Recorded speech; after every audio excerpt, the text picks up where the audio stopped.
Good afternoon, everyone. The concert's going to get ready to start in about 5 minutes. So while I'm giving the organizers time to hook up the link and make sure everybody is online, I'm just going to chat a little bit about how I came to be in the world flutes area of music when I started out as a classical musician.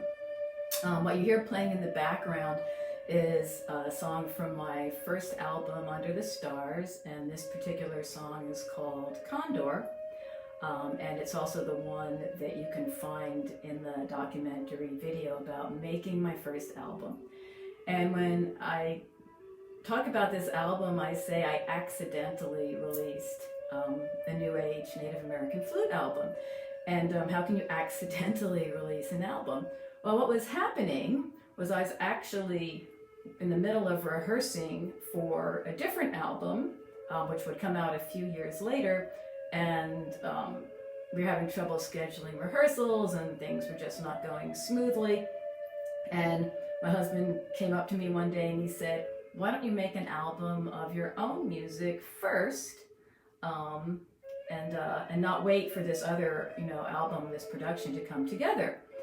So I had been playing up at the Mount Wilson Observatory, been playing Native American flute for some of their official stargazing sessions, and the sound inside the dome is incredible. What you hear on the album, this is inside the observatory dome. This is a staged picture I actually recorded with the dome shut so I wouldn't get the sound of airplanes flying by overhead. And so what you hear is the natural sound of the observatory dome, which is very loud, very echoey, and very unique, very distinctive sound that you can hear no place else. And Under the Stars was the first album recorded there. I got a lot of help and sponsorship from the Art Institute Inland Empire. Philip Mantione was the producer and lead audio engineer, and Ian Vargo was the second audio engineer. He's now teaching audio design at another school now. And they literally drug an entire on-location recording studio up to the top of the mountain. We had to start late at night after the facility was closed to the public. And so at 5 o'clock, they kicked everybody out, and we set up inside the dome. And I was inside under the telescope. If you go to my website, cocopelli.la, eventually you can find pictures of what the recording session looked like. And they ran something like 500 feet of cable to string up microphones up in the mezzanine. And then there was 2 on me. And so we captured the echo from the perspective of the player. So if you put on headphones, it's like surround sound because it's 4 mics mixed in, 2 of which were up in the mezzanine, capturing the echoes from up there. Another interesting thing, if you look at the pictures or the documentary, you'll see something glowing down by my feet. That's a radiant quartz heater. Because there had been a cold snap the day before, and the temperature in the dome when I was recording was in the high 30s to low 40s. It was almost freezing. If it hadn't been for Ken Evans remembering to grab that heater out of his garage, it's important that it was an antique radiant heater because it had no fan and it had no thermostat and it had no blower. It just sat there and got hot like a fire. I was literally, I would have froze to death while I was trying to do the recording. The other interesting thing about recording when it's so cold is the pitch is about 3/4 to 1/2 step below the named pitch of the flutes. So people who are listening to it are like, what pitch are those flutes? And they're like in the cracks because they are so cold the pitch is on all of them was lowered. So we recorded, the recording session was 3 hours long, and I released everything that came out of the session. I put the 12 best tracks on Under the Stars, and the 6 other tracks, some of which were good but were literally too long for the album, and some I had problems with Wet Out, but all of the outtakes or the extra tracks are on Under the Stars too. And this song, Condor, actually wound up on Under the Stars too, even though it was like my second favorite song. It's 8 minutes long and it took up too much space on the album. So that's why it wound up on Under the Stars too. It wasn't even an outtake. So it looks like it's time for me to get started. So let me cancel the canned music here. And welcome everyone to my first live from home solo concert. I see the picture's getting a little bit crooked. I have a big iPad on a boom mic. So if it starts to slant a little bit during the concert, I may or may not stop to fix it. So I'll just turn my head sideways to line up with it. So anyway, welcome. I'm Joanne Lazzaro. I've been playing the flute for something like 5 years. I've been playing Native American flutes since the 90s. And I think to start off with, I will start off this concert the same way I started playing Native American flute. This, behind me, this was my first flute, bought at a gift shop in Boulder, Colorado while on a cross-country trip. It's a Chris Tycoon Larry Spieler in cherry, and it's Lakota style. And I didn't know anything about the flute. I'd never heard one before. I never played one before. I took it out by the campfire, and this is what came out.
anyhow, that was the first start, and you know, I think it's really true when they say a lot of flutes teach you the first song, and that's exactly what happened with me.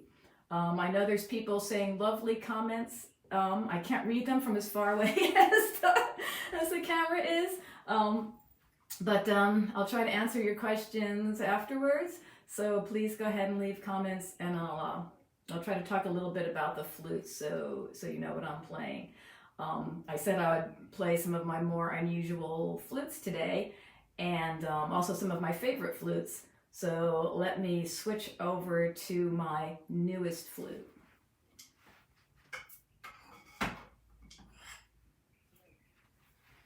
This is my newest flute, and I need a prop here. This is made by Peter Churcher. He is most famous, I think, for making flutes out of Corian countertop scraps, which sound great. I have one of them. If I have enough time, I might play that one too. But this is the newest one. This is cast epoxy, and when you see photographs on the website, it doesn't really do it justice. It looks exactly like onyx or white agate. Looks like stone, sounds like bone when you play it. And one of the most interesting effects, you can't really tell during the day, but it lights up.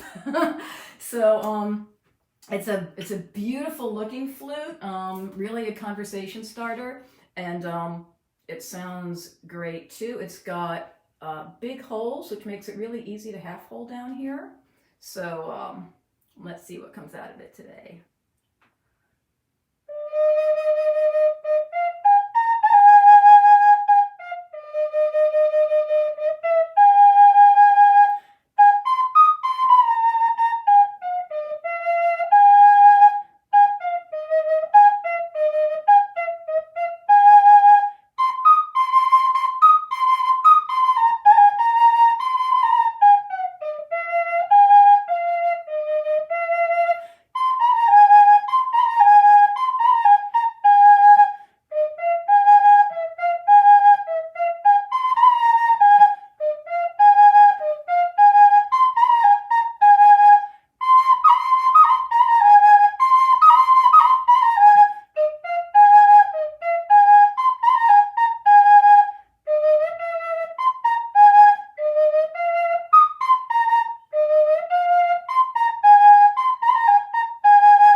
So yeah, it's a great little flute.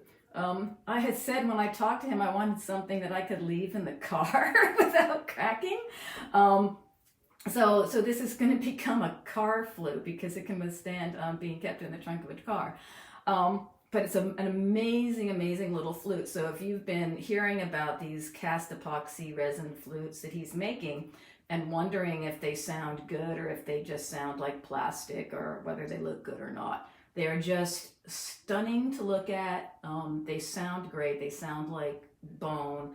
And they're much more beautiful in person than they are in the pictures. So anyway, I'm really happy with this. I think I'm going to go now from the almost smallest flute I own to the biggest flute I own.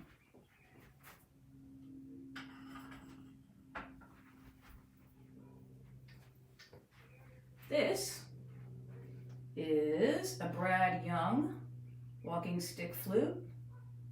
It's as tall as I am. They're custom made because they have to be made to your height to get the hand grip in the right place. So this is a low D. This is a drone. Bottom one's the flute. The top one is the D drone. And what's interesting about this flute is that for the player, you're hearing in stereo, one flute in one ear and one flute in the other ear. It's a really interesting effect. And when you take it hiking, everyone wants it. So hang on tight to it. Anyway, Brad Young walking stick flute in D. They're heavy. They are quite heavy. So keep that in mind if you order one.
Anyway, Brad Young, walking stick. They're a lot of fun, and just be careful when you're playing it. It's easy to hit things with it.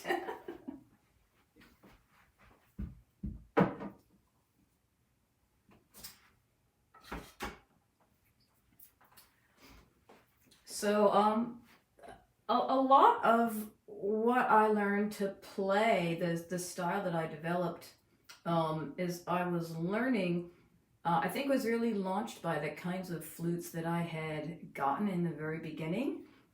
And so one of the things that I found sort of just by accident was I had gotten, as my earliest flutes were 5-hole, more traditional flutes, rather than 6-hole flutes. This was my second flute. It is a Coyote Old Man, Michael Graham Allen. This is a much older style of his. And it was my second flute, and I don't know what drew me to this flute other than I saw it, and I kind of just had to have it. And this was how I got into sort of the lower pitched flutes. This is an E, Cedar, so very traditional. And I learned to develop some styles that I think were related to the 5-hole Cedar flute. So we'll see what comes out today. This was my second flute.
So there you go, my second flute.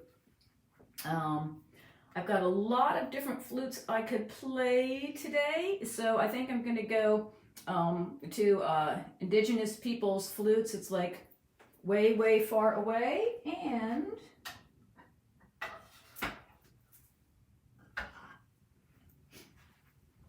I used to be afraid to play this flute in concerts, and then I figured I better get over myself. This is a Hawaiian nose flute. This is not made in Hawaii. This is made by Buffalo Moon Flutes here in the US. And what's nice about this flute is it's made of a very thick bamboo that you don't have to worry about cracking. And it's easier to play, this nose flute, than some of the other ones. And it's pitched more or less in G. And the other nice thing about nose flutes is no one ever asks to share your flute. They never ask to share your flute. Here we go. It's the flute of courtship.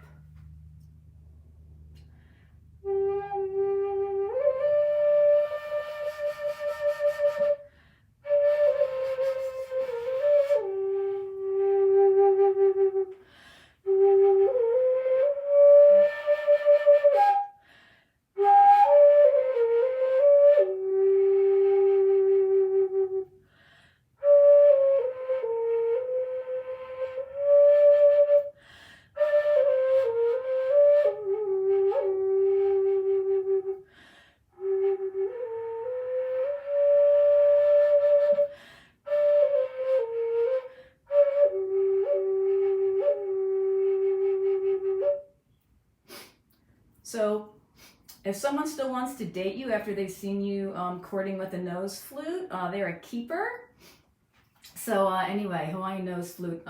They are a lot of fun. They have a lot of interesting sound effects and things. And the ones by Buffalo Moon, actually, I found are the easiest ones to play. I actually bought a more traditional one when I was in Hawaii, and I spent like hours, could hardly get a note out of it. So these are surprisingly easy to play. Buffalo Moon.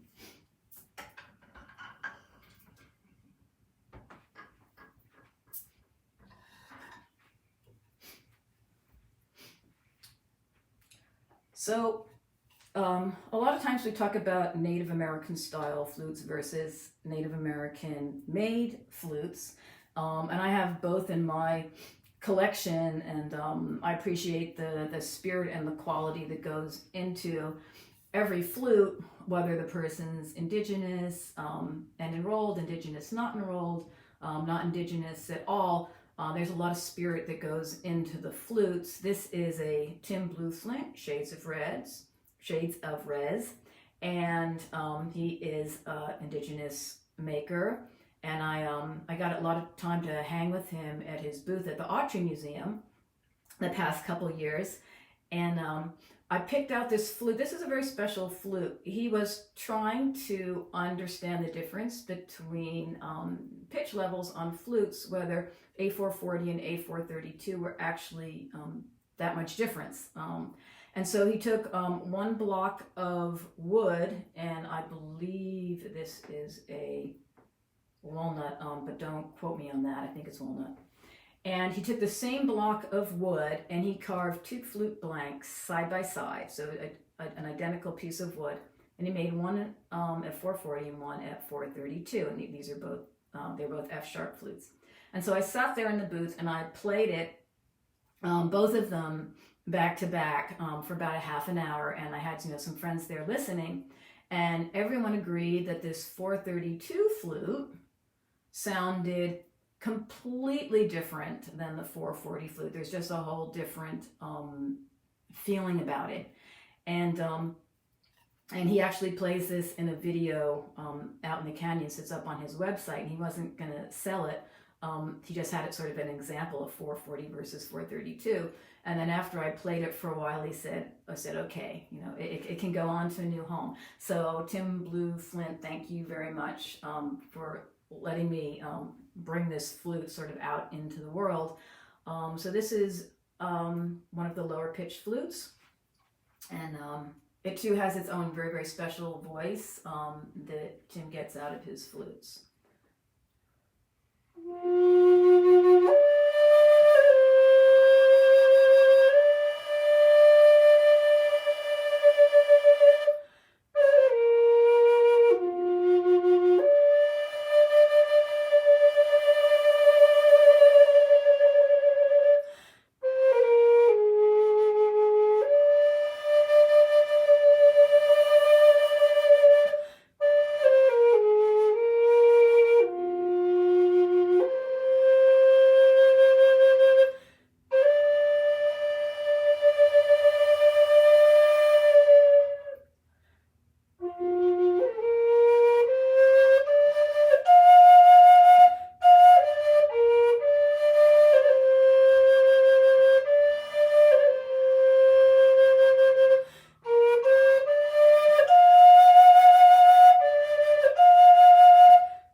So there you have it, beautiful flute.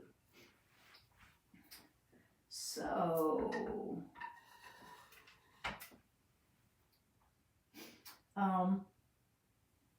oh, here's what you can do next. People do all sorts of interesting things, more or less in the style of a Native American flute. This is made by Durham Songbird. He's based here in East LA, and he is an ocarina maker. But he's been experimenting also with making flutes that have the scale of a Native American flute. And because it does not have the double sound chamber, it's just got the single air chamber, it's technically more of an Irish low whistle, the way it's constructed. But this is a huge honkin' flute. I can practically put my hand inside of it. And because there's no bird to go on the top, he put the bird on the bottom. I thought that was really cute. So this was one of his prototypes, making a flute that was pitched in a minor pentatonic scale like a Native American flute, but with the sound chamber of an Irish whistle. So this was a prototype, and what he eventually wound up doing, if you go onto his website, he has actually hooked up some electronics that that light up and change color depending on which note you play. He calls them the synesthesia flute. So you play a particular note and it lights up in a particular color. So I think that's going to wind up being a hot item as he makes more of them. But anyway, this was the precursor to that. So it does not light up. It's in low C sharp. And the sound of ceramic is really quite distinctive from wood, and I really like this one.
So anyway, Durham Songbird, this is the prototype. if you're interested in any of the synesthesia flutes, go to his website and contact him and let you know they're interested. He emailed out the first one for sale yesterday, and apparently it was sold within like 5 minutes of him sending out the email. You know, if you think you would like one of these with or without the light up crystals, let him know. They're quite interesting flutes to have in your collection. A little bit heavy, but very beautiful.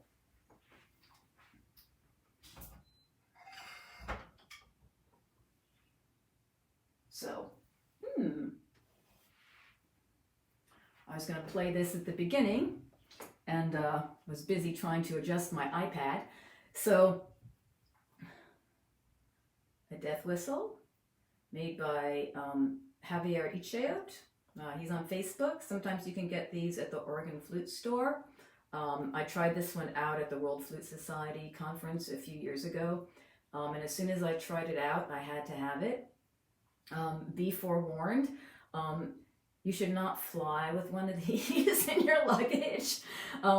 Just put it in a clear plastic bag in your carry-on and just put it on the belt by itself so they can see it's ceramic. I had it buried well packed in my luggage.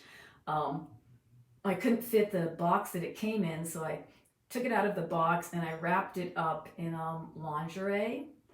And when it went through the x-ray, it immediately flagged me for a secondary check because they thought I had human remains in my luggage. So here's this TSA guy, you know, digging through my luggage and pulling out bras and stuff until he found this.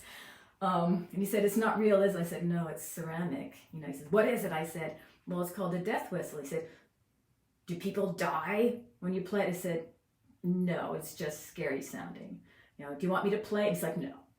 So anyhow, difficult to fly with one of these full size. But anyway, I've always liked this, and I've used it on a few recording sessions too. And while I was there, I learned the technique for playing it, because you don't just kind of blow into it. You actually do some things with it to make this sound more scary. So I'm going to get up real close to the microphones. So here's the technique.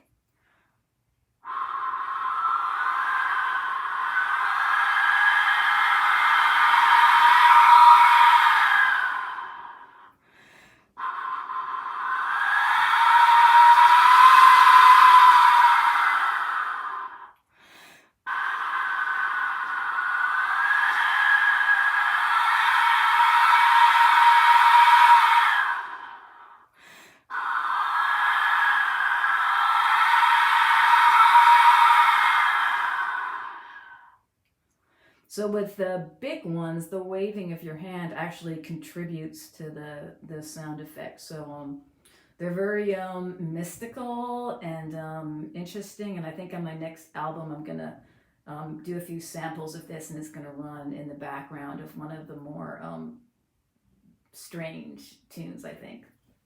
So anyway, death whistle.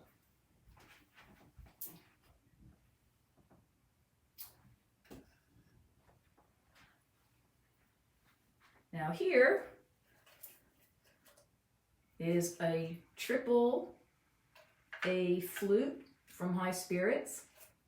I kind of like the triples and doubles from High Spirits. I think even more so than some of their regular flutes. And I'm going to grab some Scotch tape here, because with the weather, I can see that one of the leather wraps has gotten loose, so this wrap is too loose, so I want to play in this key. And for anyone who hates the idea of putting Scotch tape on your flute, you know what, I'm a professional musician, and I've used Scotch tape, duct tape, rubber bands, Post-its, honey, chewing gum, matches, you name it. If I need to make the flute play, I stick on it whatever needs to happen in order to make it work. So the band is loose. I lost all of the plugs. So a little Scotch tape is going to put it in the right key. Anyhow, High Spirits has a holiday sale every year.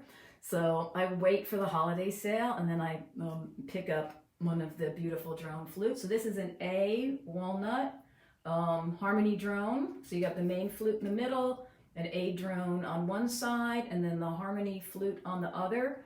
You could play with hands on both sides, but I don't generally do that with this one in particular. I like to just switch the second drone about. So, and I use this on Lava Walker Live. So this is a nice lightweight triple flute. Triples can tend to get really, really heavy, but this one's pretty nice in A. And you can choose how many flutes to play at one time.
Anyway, High Spirits, triple drone. They're definitely worth trying out if you're wondering about getting into the doubles and the triples. I've been really, really super pleased with this, and I've gotten a lot of use out of it, and it's a lot of fun to have one of these to play. Let's see what I haven't played yet. Ooh, I know.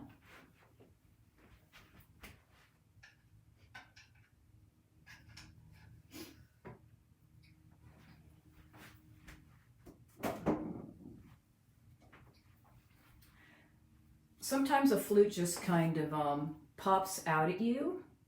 I was riding my bike across the country, bicycle, not motorcycle, and one of the layovers was Santa Fe, and I went over to the Indian shop there, and they had some Colin Peterson flutes, which I had never had a chance to play before.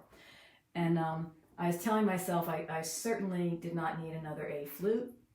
It's not like I didn't have a lot of them already, but I picked this one out and I played it, and I was just amazed by the sound. This is made out of Alaskan yellow cedar, which is, you know, a softwood in the pine and cedar family. But Alaskan yellow cedar, if you're wondering, like, what's the buzz about it, it sounds completely different from Eastern cedar or Spanish cedar or any of the other kinds of cedar. It has a very unique voice, and Colin Peterson makes just beautiful, beautiful flutes. I don't have any of his other flutes. I actually have a shakuhachi that I bought from him, but this is the only one of his flutes that I have. But the Alaskan yellow cedar just really spoke to me, and I'm normally more of a hardwood walnut kind of person. But this one was exceptionally pretty, and my brother and his wife were there, and they listened to me play a bunch of flutes, and they said, okay, this one has your name on it. So apparently it did.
Anyhow, Alaskan yellow cedar. It's a very, very beautiful voice, somewhere between softwood and hardwood.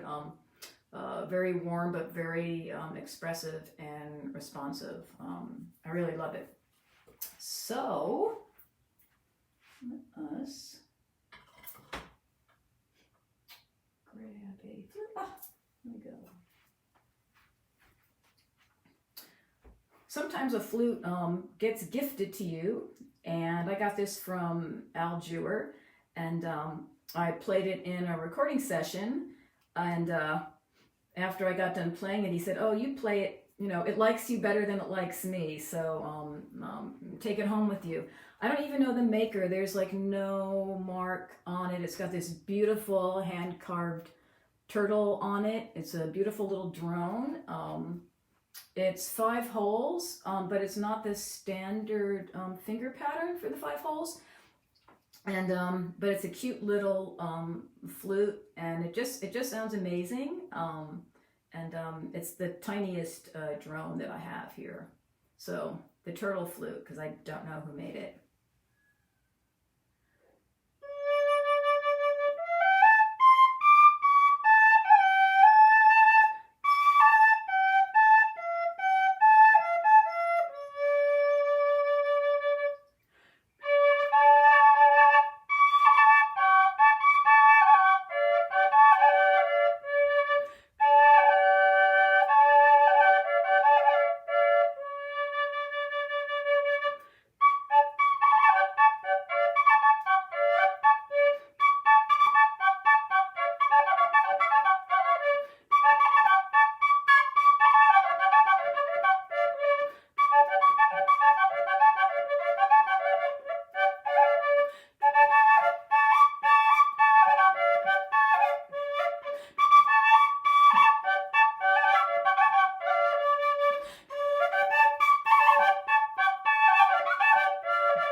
The turtle flute. It's a cute little flute. I really like it. All right. I have so many flutes and I can't play all of them today. Let me see what I've been missing. All right. I've kind of been on a roll with double flutes today. So I was talking about flutes where whether you're supposed to play with both hands on one flute or switch over. This is a Brent Haynes Wood Sounds complete double flute. So this is an F sharp Cedar. This was like the third or fourth flute I actually got. And I'm actually having him build me another one. So I'll just do a quick demonstration on this one. Just so you can see a little bit of the two-hand technique. So this is doing the two-hand technique. I'll start out with everything on the first flute and then I'll switch. Takes a little bit of coordination, but here's how it goes.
So it takes a little bit of thinking to work out the harmonies.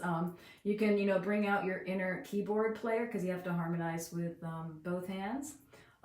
Anyhow, he's making me a new one, custom made to be a little bit more my style of playing. And the new one will be made out of, here we go. The new one will be made out of Osage Orange. This is an Osage Orange G Legacy Sunrise.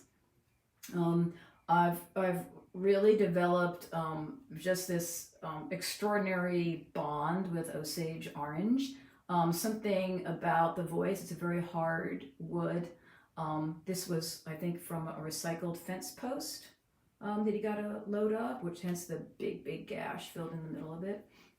And this is a Legacy Sunrise flute, and what I really like to play on this is Zuni Sunrise. So here's Osage Orange Wood Sounds, Legacy Sunrise flute.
So yeah, really beautiful. Osage Orange has a very special voice.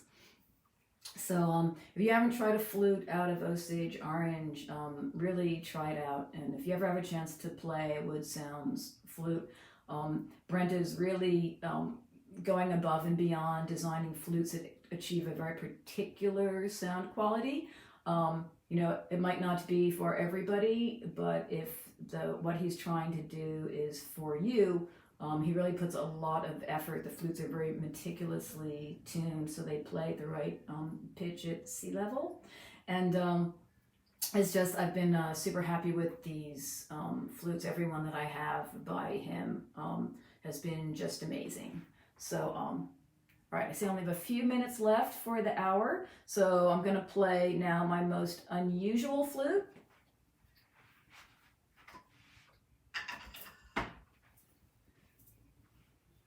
This is a rattlesnake flute made by Nash Taviwa. This is his family's tradition. They are indigenous flute and whistle makers.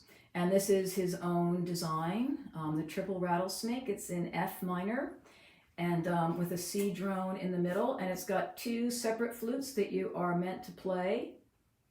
So this takes a lot of concentration. It's also got thumb holes on the back, which make notes. His website is Flutes by Nash, and he only makes a few of these.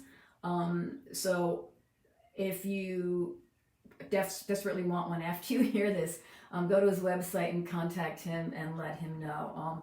He's really worked out the design. I've played a couple of these that he's made, and each one sounds absolutely stunning. He doesn't let any go out of the shop that didn't turn out perfectly. So the rattlesnake definitely has its own song. The rattlesnake always tells me about the desert.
Thank you, everyone. For those of you who joined me today, thanks so much. Thanks so much for participating in the World Flute Circle. Pass the word along to your friends. I'm going to upload the song to my webpage after, and I'll also upload it to my YouTube channel. So I will I'll post the link later once it's up. It's a long video, it takes a while to upload. So thank you again. I hope everyone enjoyed it. The website is cocopele.la. I'm Joanne Lazzaro, and hope to see you again sometime. And this has been fun. Thanks so much to Jan Michael Looking Wolf for inviting me to this series, and to Terry Mack for being the host and posting the link so I don't have to try to type and play at the same time. So thank you, everyone. Stay safe out there. Wishing you peace and musical blessings. Bye-bye, everyone.